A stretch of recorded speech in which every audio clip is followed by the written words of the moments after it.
What does it mean to understand God's will for your life?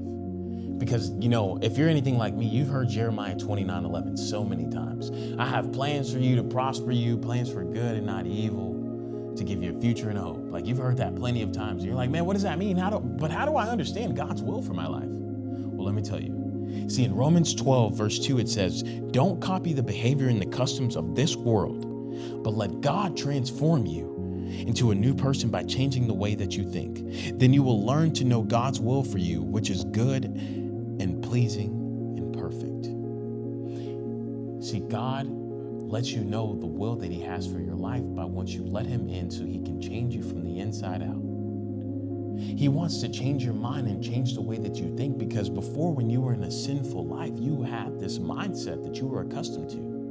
You had these habits and abilities that you were accustomed to, and God wants to change those things about you. So that means by letting him in and letting him transform you and letting him do the work within you, that you will begin to understand his will. Yes, because it says, do not copy the behaviors and the customs of this world. But we've already had that. We've lived in the sinful world. We've been the sinners. We've been the people with malicious intent. We've even been the wicked.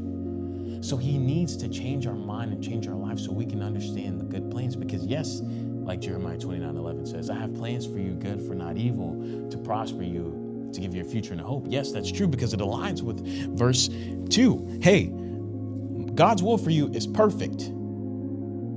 So that starts by killing off your flesh.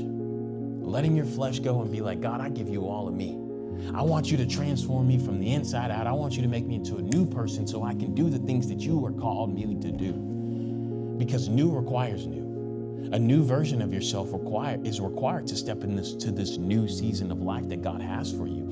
So you must give up your control. You must be obedient, and you must submit to him, and all of his righteousness, all of his glory will be poured upon you. All of his wisdom, all of his knowledge will be given to you as a gift. The gift of salvation has already been given to you. So now it's receiving the grace of your past mistakes for him to create you into a new person. So if you want to know his will for your life, it starts by giving up, being obedient and surrendering.